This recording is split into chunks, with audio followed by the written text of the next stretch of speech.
नमस्कार, आप देख रहे हैं चर्चा में। आपके साथ मैं हूं पराक्रम सिंह शेखावत। आपका बहुत बहुत स्वागत है। दरअसल आर्टिफिशियल इंटेलिजेंस के क्षेत्र में भारत ने एक मजबूत छलांग लगाई है।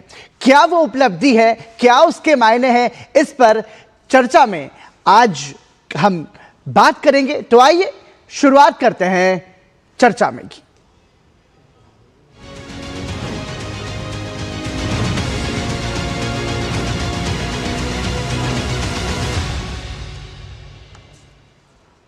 आर्टिफिशियल इंटेलिजेंस यानी एआई के क्षेत्र में भारत ने वैश्विक स्तर पर अपनी मजबूत मौजूदगी दर्ज कराई है।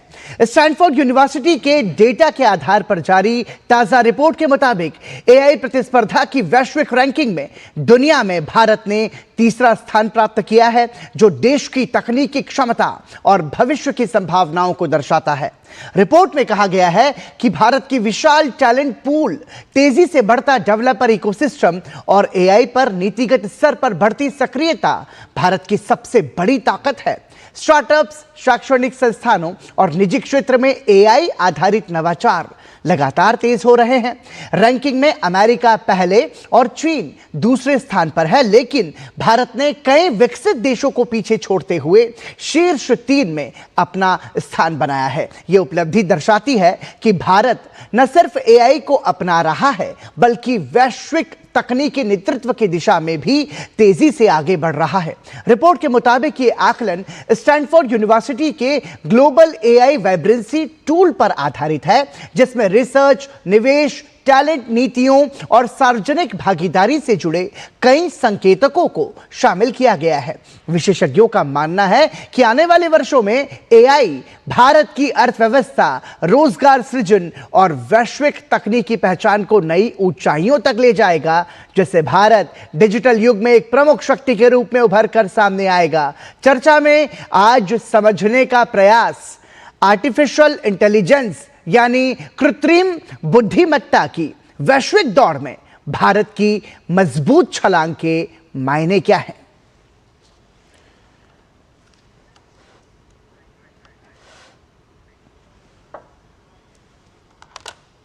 और इस पर बातचीत के लिए हमारे साथ जुड़ रहे हैं 2 खास मेहमान। हमारे साथ जुड़ रहे हैं अभिषेक सिंह, आप डीजी हैं एनआईसी और अतिरिक्त सचिव हैं MITY की। बहुत बहुत स्वागत अभिषेक सिंह जी आपका। साथ ही चर्चा में हमारे साथ जुड़ रहे हैं डॉक्टर ऋषि मोहन भटनागर, आप आईटी विशेषज्ञ हैं और चेयरमैन हैं फ्यूट्रेट इनोवेशन स्टूडियोज के।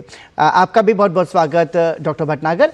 चर्चा की शुरुआत अभिषेक सिंह जी मैं आप ही से करना चाहूँगा। सर देखिए, अपने आप में ये महत्वपूर्ण उपलब्धि है भारत के लिहाज से, क्योंकि आर्टिफिशियल इंटेलिजेंस के क्षेत्र में वैश्विक स्तर पर भारत की ये जो पहचान बनी है, ये बहुत महत्वपूर्ण तो है ही, लेकिन इस पहचान को बनाने के पीछे बहुत सारे प्रयास हैं। हमने देखा प्रधानमंत्री नरेंद्र मोदी ने खुद व्यक्तिगत तौर पर इस पर ध्यान केंद्रित करते हुए बहुत सारे इसके कार्यक्रम शुरू किए। कैसे देखेंगे आप इस उपलब्धि को? देखिए, भारत सरकार, जैसा आपने बताया, माननीय प्रधानमंत्री जी के निर्देशन में एआई के क्षेत्र में तमाम निवेश करना, प्रोत्साहन देना, टैलेंट को सपोर्ट देना, प्रोजेक्ट्स लेना, इंडिया एआई मिशन इंप्लीमेंट करने के काफ़ी प्रयास चल रहे हैं। भारत वैसे भी टैलेंट के क्षेत्र में काफ़ी आगे माना जाता है। एआई पे ये जो टोटल वाइब्रेंसी टूल पे तो भारत तीसरे नंबर पे है, परंतु इसी रिपोर्ट में अगर हम एआई पेनिट्रेशन की बात करें, स्किल पेनिट्रेशन की बात करें, तो स्किल पेनिट्रेशन भारत नंबर 1 स्थान पे है। भारत कई वर्षों से जाना जाता है कि हमारे जो इंजीनियर्स हैं वो दुनिया भर की आईटी कंपनीज में अपना योगदान देते हैं। यहाँ तक कि बड़ी बड़ी जितनी एआई की कंपनियां हैं, चाहे वो गूगल हो या माइक्रोसॉफ्ट हो या ओपन एआई हो या मेटा हो, और इनमें से कुछ भारतीय मूल के लोग तो इन कंपनियों को हेड भी कर रहे हैं। हमारी जो आईटी कंपनीज हैं, टीसीएस हो, इन्फोसिस हो, विप्रो हो, टेक महिंद्रा हो, ये पूरी दुनिया में आईटी प्रोजेक्ट्स को इम्प्लीमेंट करने के लिए विख्यात हैं। हमारे देश में आईटी के क्षेत्र में, डिजिटल इंडिया के क्षेत्र में आधार हो या यूपीआई हो या डिजी लॉकर हो, तमाम कार्य किया गया।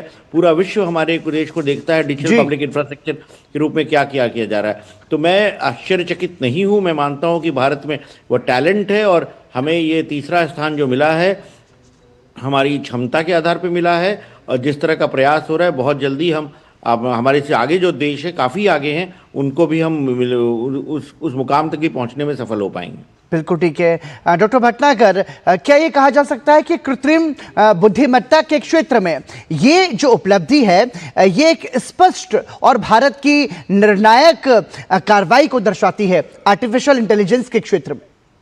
वही, सबसे पहले तो अभिषेक सिंह जी को सबसे बड़ा कॉन्ग्रेचुलेशंस, वो लीड कर रहे हैं इंडिया मिशन को, जी। इंडिया एआई मिशन को, क्योंकि प्रधानमंत्री जी की एक विजन है, प्रधानमंत्री जी ने कुछ कार्य करने को कहे, वो उसको एग्जीक्यूट करने का काम अभिषेक सिंह जी ने बहुत अच्छी तरह से किया। नो डाउट जो नंबर आया है वो एक बहुत एनकरेजिंग है। अगर हम इसके दूसरा पहलू देखेंगे तो आज की डिमांड और सप्लाई देखें तो अभी डिमांड बहुत है और हम लोग उतनी सप्लाई कंप्लीट नहीं कर पा रहे। ठीक है, तो ये बहुत बड़ी अचीवमेंट है, इसमें कोई डाउट नहीं। यूके, साउथ कोरिया, जापान, इतनी बड़ी बड़ी विकसित कंट्रीज जो है, सिंगापुर, जो कि आईटी एआई में बहुत आगे काम कर रही थी, वो हमसे पीछे हैं। तो इसमें कोई डाउट नहीं कि जो गवर्नमेंट ने काम किया, अभिषेक सिंह जी ने लीड किया, वो एक बहुत अच्छा रिजल्ट दे रहा है जी। क्योंकि इसके एक नहीं है, देखिए स्टार्टअप्स है, स्किल डेवलपमेंट है, इंफ्रास्ट्रक्चर रिक्वायरमेंट है, जीपीयूज की यूटिलाइजेशन है ना, और इतना बड़ा इन्वेस्टमेंट कि माइक्रोसॉफ्ट और इंटेल सभी कंट्रीज जो हैं, सभी कंपनीज जो हैं, वो इन्वेस्ट करने के लिए हिंदुस्तान में तैयार है। इसका मतलब है कि ease of doing business, policy paralysis जो किसी टाइम पे हुआ करता था, उसकी पॉलिसी का कंक्रीट विजन, सीनियर लीडरशिप का एक कंप्लीट विजन एंड सपोर्ट, ये सभी चीजें हैं जो कि करती हैं। साथ ही साथ जो मतलब इस समय जो इंटरनेशनल जो एक सिनेरियो क्रिएट हो रहा है, उस सिनेरियो में इंडिया एक ऑल्टरनेटिव दिखाई दे रहा है सबको।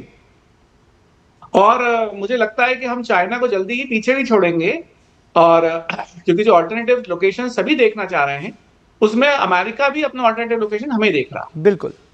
मगर मैं एक चीज बस यही ऐड करना चाहूंगा, अभिषेक जी भी सुन रहे हैं उसमें, कि जो आईटी रेवोल्यूशन हुआ था, जिसमें सारी कंपनीज ने आउटसोर्स किया, तो हम एक सर्विस प्रोवाइडर रह गए, और सर्विस प्रोवाइडर रहने से जो कंक्रीट प्लेटफॉर्म्स क्रिएट हुए थे वो यूनाइटेड स्टेट्स में हो गए जी, और बाकी कंट्रीज में हो गए, सब यूनाइटेड स्टेट्स कहना शायद सही नहीं होगा। अब एआई के केस में हम कैसे अपने प्लेटफॉर्म्स क्रिएट करें, हम अपने एलएलएम्स कैसे क्रिएट करें, और इस समय कई स्टार्टअप्स हैं जो कि इसके ऊपर काम कर रहे हैं, और हम लोग सब मिलकर उनको कैसे सपोर्ट करें, ये हम लोगों को देखना की जरूरत है, वरना हम सर्विस प्रोवाइडर ना रह जाएं। ठीक है, इन्वेस्टमेंट के ठीक है, उसमें ये देखना है। ठीक है। लेकिन अभिषेक सिंह जी, देखिए, इंडिया एआई मिशन जिसको आप खुद लीड कर रहे हैं, और इसके अलावा डिजिटल श्रम सेतु, आधारभूत मॉडल विकास जैसी जो होलिस्टिक अप्रोच है एआई को प्रभावी रूप से बढ़ावा देने की, ये कितनी महत्वपूर्ण है आपकी नजर में? ठीक है, बहुत महत्वपूर्ण है, क्योंकि ये जैसा मैंने बताया पहले से, टैलेंट के क्षेत्र में भारत बहुत दिनों से स्ट्रांग है।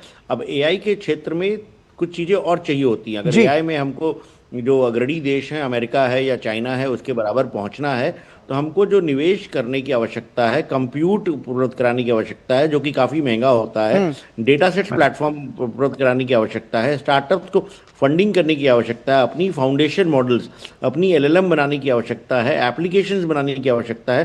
तो इस दिशा में एआई मिशन के अंतर्गत काफ़ी कुछ काम हो रहा है। जैसे कि एआई मिशन गत वर्ष 10,372 करोड़ का अप्रूव हुआ।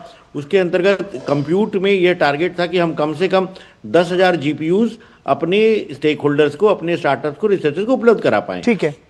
बट मैं बताना चाहूँगा कि पिछले एक साल में 10,000 की बजाय हमने 38,000 जीपीयू उपलब्ध करा दिया है, बहुत सस्ते दर पे। सरकार का जो सपोर्ट है उसके हिसाब से लगभग 65 रुपये पर घंटे पर जीपीयू के हिसाब से उपलब्ध है, जबकि दुनिया भर में ये लगभग $2.5 से $3 पे मिलता है। इसी तरह फाउंडेशन मॉडल एलएलएम बना रहे हैं हम, लगभग 12 हमारे एफर्ट्स हैं, जो कंपनीज हैं, स्टार्टअप्स हैं, और साथ में एकेडमिक इंस्टीट्यूशन, उनको हम सपोर्ट कर रहे हैं। और मुझे मानना है कि हम, हो सकता है जनवरी फरवरी तक जब हम सबमिट करें, इम्पैक्ट सबमिट करेंगे, जब पूरा विश्व भारत में होगा, उसके पहले हम एक एलएलएम बनाने में कामयाब होंगे। इसी तरह बहुत सारे एप्लीकेशंस हम डेवलप कर रहे हैं। एआई कोश बनाया गया है जिसमें 5,000 से ज़्यादा डेटा सेट्स अवेलेबल है। तो इंडिया एआई मिशन की तरह से जो प्रयास किया जा रहा है, यह हमें एआई की दिशा में, डायरेक्शन में मोमेंटम प्रदान कर रहा है, और ये हमारे जो टैलेंटेड एंटरप्रेन्योर्स हैं और रिसर्चर्स हैं, उनकी मदद से हम जो गैप है चाइना और यूएस से, उसको कम करने में कामयाब हो पाएंगे। इसके साथ साथ युवा एआई सभी के लिए ये भी अपने आप में एक महत्वपूर्ण है, जिसमें कि निःशुल्क आप आर्टिफिशियल इंटेलिजेंस से जुड़ी हुई टेक्निक सीख सकते हैं। भारत सरकार की ओर से प्रमाण पत्र भी आपको उपलब्ध होगा। तो भारत, जिसे हम एक युवा देश कहते हैं, उस देश में इस तरह की तमाम सारे जो प्रयास हैं, आपको लगता है कि इसके बहुत सुखद परिणाम हमारे सामने होंगे? ये युवा एआई जो कोर्स हमने बनाया 4 घंटे का कोर्स है, जो निःशुल्क उपलब्ध है, सभी प्लेटफॉर्म्स पे उपलब्ध है। फ्यूचर प्राइम स्किल्स जो भारत सरकार का एक पोर्टल है उस पे उपलब्ध है। वो हमारा टारगेट है कि हम कम से कम 10 लाख बच्चों को अगले 1 महीने में ये कोर्स खत्म करवा पाएं। ये कोर्स लॉन्च होने के चंद दिनों के अंतर्गत लगभग 35,000 बच्चों ने यह कोर्स खत्म कर लिया है। तो हमारा ये ये हम देख रहे हैं कि इस तरह का कोर्स, एआई का जो मूलभूत कोर्स है, एआई के बारे में जो आवश्यक जानकारी हर किसी व्यक्ति को होनी चाहिए, इस कोर्स से आसानी से मिल सकती है। इसमें कोई पैसे नहीं लगेंगे, फ्री का है, सर्टिफिकेशन मिलेगा। और यह कोर्स जो फीडबैक हमें मिल रहा है, न सिर्फ बच्चे कर रहे हैं बल्कि वयस्क भी, एडल्ट्स भी, जिनको एआई के बारे में उत्सुकता है जानने की, एआई के बारे में रोज पढ़ते हैं, सुनते हैं, वह भी ये कोर्स करें, चाहे वह गृहिणियां हो या बुजुर्ग हो या फिर हमारे एमएसएमई सेक्टर में काम करने वाले हों। मैंने पाया है कि ये सारे लोग इस कोर्स से लाभान्वित हो रहे हैं। तो युवा एआई एक नए कीर्तिमान बनाने में सफल होगा कि हम, भारत एक युवा देश है और हमारे देश का हर युवा, हर यूथ, हर स्टूडेंट इस कोर्स को ख़त्म करके एआई के बारे में basic input, basic skills, basic capability अर्जित कर पाएगा। बिल्कुल ठीक है डॉक्टर भटनागर, केंद्र सरकार और प्रधानमंत्री नरेंद्र मोदी के नेतृत्व में लगातार एआई के क्षेत्र में भारत में बहुत तेजी से काम किया जा रहा है, लेकिन बताया जा रहा है कि इन सब के केंद्र में, जिस बात का जिक्र अभिषेक सिंह जी भी कर रहे थे, लार्ज लैंग्वेज मॉडल जो LLM, ये एक उन्नत एआई सिस्टम है जो कि विशाल मात्रा में डेटा सीखकर मानव जैसा ही टेक्स्ट समझकर तैयार करता है। तो ऐसे तरीकों से आपको लगता है कि इस पर और ज्यादा जितना रिसर्च होगा उतना और ज्यादा हम बेहतर कर पाएंगे, और ऐसे टूल्स बहुत ही महत्वपूर्ण है? इसकी मतलब मैं एक अलग तरीके से देना चाहूंगा कि ये हमारे लिए एज अ कंट्री कल्चर एक रिस्क है अगर हम अपना LLM क्रिएट नहीं करेंगे, वरना हम जो दूसरा वेस्टर्न नैरेटिव है उसी को अपने आप ही प्रमोट करेंगे। हमारे को एक ऑल्टरनेटिव देना बहुत जरूरी है। अदरवाइज मतलब फ्यूचर में हम अगर उन्हीं के LLMs को पढ़ के अपने AI टूल्स को क्रिएट करेंगे तो हमारे लिए, हमारे कल्चर के लिए एक बहुत बड़ा रिस्क हो जाएगा। जी, कल्चरल मिनिस्ट्री ने प्रधानमंत्री जी की डायरेक्शन में एक ज्ञान भारत मिशन शुरू किया, इसमें मैन्युस्क्रिप्ट्स टू, मतलब मैं इसको अलग तरह से कहूंगा, मैन्युस्क्रिप्ट टू मंत्रना। आप मैन्युस्क्रिप्ट्स को डिजिटलाइज कीजिए, OCRs करिए, उसे AI एनेबल करिए। 2 साल पहले एक कंपनी ने, इनवर्स AI नाम की कंपनी है, जिन्होंने अपने LLMs क्रिएट किए, उसमें प्रधानमंत्री जी को विवेकानंद जी से बात करवाई जी, और उन्होंने वो अपने LLMs खुद क्रिएट किए और इस तरीके से उन्हें अवार्ड भी मिला। मतलब मेरे को लगता है कि इस तरह की चीजों को हमें और सपोर्ट देने की जरूरत है, जिसमें हम अपने, मतलब अभी G20 में प्रधानमंत्री जी ने यही कहा कि कैसे हम अपनी कल्चर को आगे बढ़ाएं और उसको सेव करें। और AI अपने आप में एक बहुत इंपॉर्टेंट, मैं कहता हूं, अपॉर्चुनिटी है जिसमें हम अपने LLMs क्रिएट करें और अपना नैरेटिव सेट करें, करेक्ट नैरेटिव। एक ब्रेक पर जाना है, लेकिन उससे पहले अभिषेक सिंह जी, मैं चाहूंगा एक कमेंट आपका भी इस पर, LLM पर। LLM बनाना आवश्यक है बिकॉज एक तो हमारे पास टैलेंट है और दूसरी बात हमारी क्षमता है। और जैसा ऋषि मोहन जी ने कहा कि हमारे देश में बहुत सारी भाषाएं हैं, हमारी अपनी कल्चरल हेरिटेज है, हमारा 5000 वर्षों से ज़्यादा का इतिहास है, हमारे पास तमाम वो जानकारियाँ, हमारे वेद, हमारे उपनिषद, हमारे मैन्युस्क्रिप्ट्स में है। तो इन सब को अगर हम नहीं बनाएंगे अपने LLM को ट्रेन करने के लिए, तो कोई और नहीं आएगा बनाने के लिए। और आने वाले समय में यह जो टेक्नोलॉजी है ये काफ़ी स्ट्रैटेजिक हो जाएगी और इसके ऊपर बाकी जो देश हैं हो सकता है हमें देने में परेशानी भी पैदा कर सकें जी। तो जब हमारे पास समय है, जब हमारे पास क्षमता है, जब हमारे पास आवश्यकता है, तो कोई वजह नहीं है कि हमें अपना LLM नहीं बनाना चाहिए। इसीलिए इंडिया AI मिशन के तहत तमाम ऐसे एंटिटीज़ हैं, सर्वम है, भारत जेन है, सॉकेट है, ज्ञानी है, ज्ञान है, इनको हम सपोर्ट कर रहे हैं कि हम अपना LLM बनाने में कामयाब हो पाएं। बिल्कुल, तो हम ये कह सकते हैं कि आर्टिफिशियल इंटेलिजेंस के क्षेत्र में आत्मनिर्भर भारत के निर्माण के लिए भी लगातार प्रयास किए जा रहे हैं। इसी के साथ यहां रुक रहे हैं, एक छोटे से ब्रेक के लिए, चर्चा जारी है, बने रहिए हमारे साथ। LIC युवा प्रोफेशनल्स के लिए लाए हैं नवजीवन श्री। करें नियमित प्रीमियम का भुगतान, जीवन बीमा का आनंद लें, प्राप्त करें प्रीमियम के प्रतिशत पर गारंटीकृत एडिशंस, अपने वित्तीय लक्ष्यों के अनुरूप मैच्योरिटी पर गारंटीकृत धनराशि पाएं। मौजूदा पॉलिसी धारकों के लिए आकर्षक अतिरिक्त लाभ आज ही खरीदें। मेरी पसंद, मेरी पसंद, मेरी पसंद, मेरी पसंद, हमारी पसंद, हम सबकी पसंद। मजबूत देश का मजबूत सरिया हो गया स्टील। ब्रेक के बाद एक बार फिर आपका स्वागत। आप देख रहे हैं चर्चा में, और एआई के क्षेत्र में भारत की मजबूत छलांग लगी है। वैश्विक प्रतिस्पर्धा में एआई सेक्टर में भारत शीर्ष 3 में शामिल है, और उसी पर हमारी चर्चा लगातार जारी है। डॉक्टर भटनागर, देखिए, एआई जो है सीधे तौर पर ईज ऑफ लिविंग को बेहतर बनाता है मानव के लिए। इन सब के साथ साथ चाहे हम बात करें स्वास्थ्य के क्षेत्र की, कृषि के क्षेत्र की, विज्ञान, तकनीक, नवाचार, हर सेक्टर में आर्टिफिशियल इंटेलिजेंस का प्रभावी इस्तेमाल करके हम जीवन को आसान, बेहतर और सुलभ बना सकते हैं। आपका कमेंट? मतलब कोई डाउट ही नहीं है जिस बात को आप कह रहे हैं। अभी रिसेंटली एक नागपुर में एक हॉस्पिटल है, माधव नेत्रालय, उनमें जो प्री मैच्योर बेबीज होते हैं उनकी रेटिना के अंदर इश्यूज आते हैं जी। उसके लिए एक आर्टिफिशियल इंटेलिजेंस से टूल क्रिएट करा जा रहा है। उनमें से 30% बच्चे ब्लाइंड हो जाते हैं। किस प्रकार एआई के थ्रू हम उसे पहले से ही पकड़ सके और बच्चों को ब्लाइंड होने से, दृष्टिहीन होने से बचा सके। एआई का वो tool with internal intelligently build LLMs हम लोग क्रिएट कर रहे हैं। मतलब मेरे को इस तरह की चीजें देख के इतने अच्छा लगता है कि चाहे वो एग्रीकल्चर हो, चाहे वो हेल्थ केयर हो, चाहे वो हिंदुस्तान रिलेटेड ट्राइबल्स के लिए कुछ काम हो। अभी एक संस्था ने काम शुरू किया जिसमें 15 लाख जो फैमिली ओरिएंटेड वैद्य हुआ करते थे, पारंपरिक वैद्य, उनको श्रुति से वो अपने जनरेशन टू जनरेशन आगे बढ़ा रहे थे।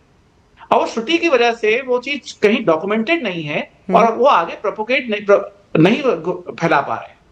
वो आर्टिफिशियल इंटेलिजेंस के थ्रू उन लोगों से बात करके उस श्रुति को से डेटा सेट क्रिएट कर रहे हैं, इंडियन एलएलएम्स, और उससे जो एआई बनेगा वो लोक स्वास्थ्य जीपीटी नाम से उसे लॉन्च करने का प्लान हो रहा है। ओके। मतलब इस तरह के आइडियाज हैं जिसे देख के इतनी खुशी होती है कि यंग बच्चे छोटे छोटे कॉलेज, मतलब पूरे देश के टियर 1, टियर 2, टियर 3 कॉलेजेस के नए नए आइडियाज लाके एक नई चीज क्रिएट कर रहे हैं।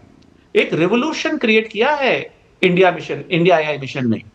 तो प्रधानमंत्री जी का, जो फिर से कहूंगा कि प्रधानमंत्री ने जो अपना एक विजन, एक स्ट्रेटजी दी देश को, एक लीडरशिप दी, उसको प्रॉपरली एग्जीक्यूट किया है ग्राउंड पे मिनिस्ट्री ने, अभिषेक सिंह जी की उसमें, जो आज की तारीख में लोग बाग एआई के अंदर कर रहे हैं। देखिए, एक रैंकिंग एक नंबर है जो कि हमें खुशी देता है, ठीक है, मगर रियलिटी ये है कि हर क्षेत्र में काम हो रहा है, हर क्षेत्र में इस चीज के बारे में जानकारी है, और 10 लाख का टारगेट है। मेरे को उम्मीद है कि 20 लाख का टारगेट अचीव होगा युवा एआई के अंदर, क्योंकि सभी लोग जानना चाह रहे हैं, लर्न करना चाह रहे हैं, सबको समझ में आ रहा है कि आने वाले टाइम में उन्हें इसके ऊपर आना ही पड़ेगा, उसके बिना उनका गुजारा नहीं होगा। जिससे बात करिए, चाहे वो एजुकेशन का सेक्टर हो, वो सब एआई में ही बात कर। अभी एक एआई बेस्ड ट्यूटर्स क्रिएट हो गए। मतलब मेरे को लगता है कि आने वाली न्यू काइंड ऑफ जॉब्स के बारे में भी हमें अब सोचना शुरू कर देना चाहिए, क्योंकि जो एआई की वजह से कई जॉब्स डिफरेंट तरीके की हो जाएंगी जी, और ये काम हो रहा है। मतलब मेरे को इसमें कोई डाउट ही नहीं कि एक बहुत बड़ा रेवोल्यूशन है और हम इसको ट्रांसफॉर्मेशन जो है पॉजिटिवली लेके जाएं। ठीक है, तो निश्चित रूप से एआई के माध्यम से बहुत बड़े बदलाव होंगे, लेकिन अभिषेक सिंह जी, एक विरोधाभास ये भी है कि क्या एआई के ज्यादा बढ़ने से जो नौकरियां हैं उसके अवसर कम हो जाएंगे, ये समझना। और दूसरा और महत्वपूर्ण एक सवाल यहां पर यह भी उठता है कि मानव और मशीन के बीच में समन्वय और संतुलन आवश्यक है, कि जो मशीन है वो मानव के काम को बेहतर बनाए, लेकिन मानव के लिए खतरा ना बने, उसके लिए परेशानी ना बने। क्या कहेंगे?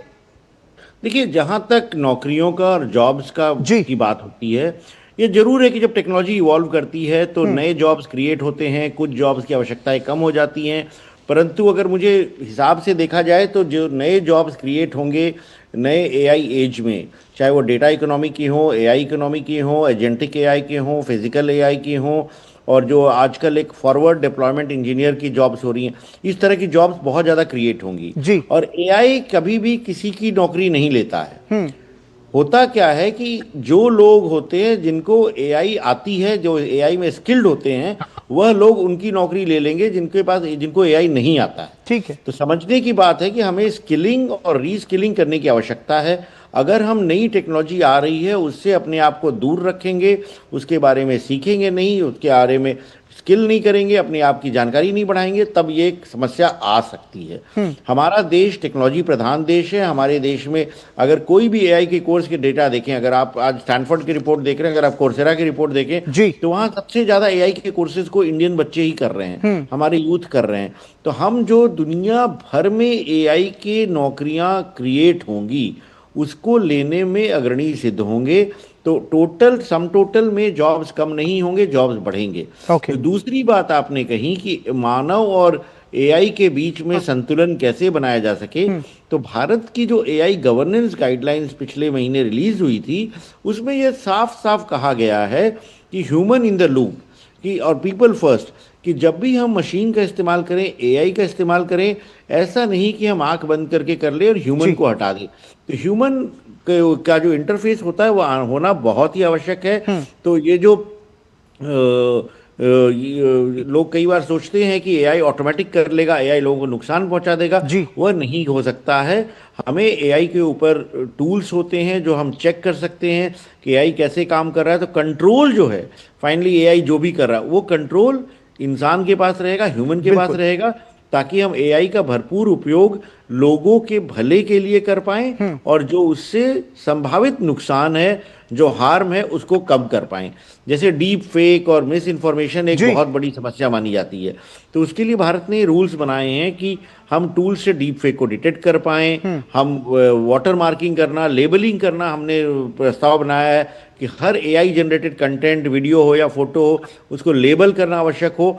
तो इस तरह से सरकार एआई का जहां एक तरफ उपयोग कर रही है शिक्षा, स्वास्थ्य और एग्रीकल्चर के क्षेत्र में, वहीं जो इसके नुकसान हो रहे हैं उसको भी कंट्रोल करने के लिए व्यापक कदम उठा रही है। बिल्कुल ठीक है, बहुत ही महत्वपूर्ण बात अभिषेक सिंह जी यहाँ पर उठाई है। डॉक्टर भटनागर, आपसे भी एक कमेंट इस पर मैं चाहूंगा। देखिए, एआई जनरेटेड बहुत सारे पिक्चर्स और इमेजेस हमने देखे हैं जो कि विवाद का एक बड़ा कारण भी बने हैं। तो तमाम सारी चुनौतियों से निपटने को लेकर के भी हमको एक स्ट्रेटेजिक प्लान तैयार करना होगा। तो देखिए, एक है गवर्नेंस गाइडलाइंस क्रिएट करना, दूसरी चीज है अवेयरनेस क्रिएट करना। जी। जैसे साइबर थ्रेट है और आज की तारीख में कई तरह के साइबर क्राइम्स होने लगे हैं, किस तरह से हम पब्लिक में इस चीज की अवेयरनेस लाएं कि ये चीज है, आपके साथ ऐसा हो सकता है, आप इसके लिए अवेयर रहें। क्योंकि टूल्स नेक्स्ट आएंगे, हम गवर्नेंस मॉडल अच्छा क्रिएट करेंगे, लीगल फ्रेमवर्क क्रिएट करेंगे, सब कुछ करेंगे, मैं उससे सबसे ज्यादा मेरे को लगता है जो ग्राउंड लेवल पे इंपॉर्टेंस है वो है अवेयरनेस क्रिएट कराने की कि अब ऐसा भी हो सकता है, टेक्नोलॉजी से आपके पास जो इंफॉर्मेशन आ रही है वो फेक भी हो सकती है। जी। आपके पास जो इसी आवाज में फोन आ रहा है उसको आप चेक करें। तो हमने जैसे अपने ऑफिस के अंदर एक रूल्स क्रिएट किए कि अगर मेरे को कोई पेमेंट के लिए अप्रूवल देना है या मैं बैंक की पेमेंट करने जाऊंगा तो मैं 2-3 स्टेप्स एक्स्ट्रा करूंगा बिफोर के मैं एक्चुअल पेमेंट करूं, क्योंकि मैं जानता हूं कि इस तरह की चीज होगी। पर एक चीज मैं और ऐड करना चाहूंगा, क्योंकि आपका पहला क्वेश्चन था जॉब्स के बारे में। जी। देखिए 1986-87 में जब कंप्यूटराइजेशन हो रही थी रेलवेज और बैंकिंग की, तब हिंदुस्तान में स्ट्राइक हुई थी नेशन वाइड, ये कह के कि अगर हमने कंप्यूटराइजेशन कर दी बैंक के अंदर और रेलवेज के अंदर तो हमारी नौकरियां चली जाएंगी। जी। और आज अगर हम ये सोचें इतने सालों के बाद कि अगर बैंकिंग सिस्टम और रेलवेज आईटी में एनेबल नहीं किया जाता, कंप्यूटराइजेशन नहीं होती, तो हमारा क्या हाल होता, क्या स्थिति होती, बिल्कुल है ना। नई जॉब्स क्रिएट होंगी ही, रीस्किल अनस्किल करना पड़ेगा, ट्रेनिंग करनी पड़ेगी, सबको युवा एआई के अंदर अपने को आपको सर्टिफाई कराना पड़ेगा। बिल्कुल ठीक है, चाहे वो युवा एआई के एक नाम हो या कोई दूसरा नाम हो, ठीक है ना, मगर आपको करना ही पड़ेगा, आपको अपने नेक्स्ट लेवल ऑफ जॉब्स के लिए प्रिपेयर होना पड़ेगा। ठीक है, देखिए परिवर्तन ही प्रकृति का नियम और उसके साथ चलना महत्वपूर्ण है। अभिषेक सिंह जी, अनुमान ये लगाया गया है कि आर्टिफिशियल इंटेलिजेंस 2035 तक भारत की अर्थव्यवस्था में जो है $1.7 ट्रिलियन जोड़ सकता है। भारत की आर्थिक वृद्धि के लिहाज से कितना महत्वपूर्ण है आर्टिफिशियल इंटेलिजेंस? जी देखिए, आर्टिफिशियल इंटेलिजेंस का जो इस्तेमाल होता है वो सबसे बड़ी हमें समझने की जरूरत है कि ये हमें एफिशिएंसी बढ़ाता है, प्रोडक्टिविटी बढ़ाता है।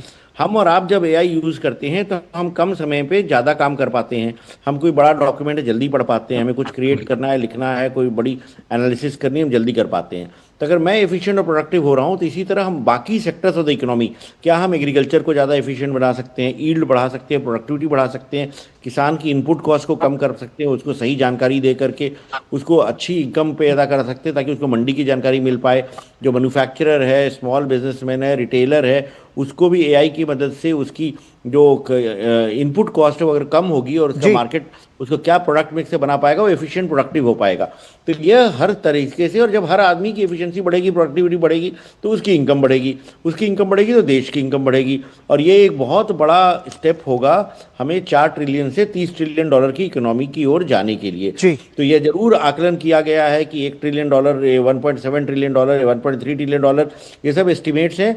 बट मेरा ये मानना है कि इन एस्टिमेट से कहीं ज़्यादा हमारे इकोनॉमी में इजाफा होगा। अभी आपने देखा कुछ दिनों पहले गूगल ने 15 बिलियन डॉलर का अनाउंसमेंट किया डेटा सेंटर्स में, जो कि एआई के लिए आवश्यक है। माइक्रोसॉफ्ट ने 17.5 बिलियन डॉलर का अनाउंसमेंट किया।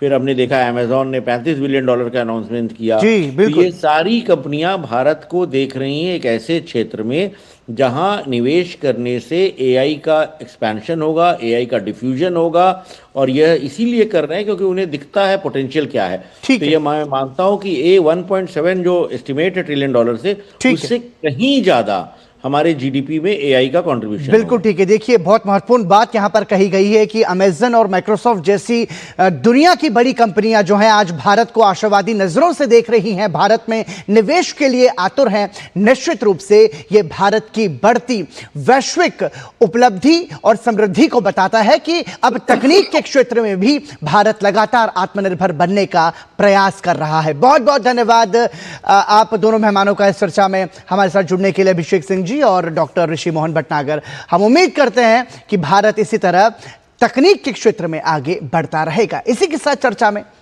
आज के लिए इतना ही। दीजिए अनुमति। नमस्कार।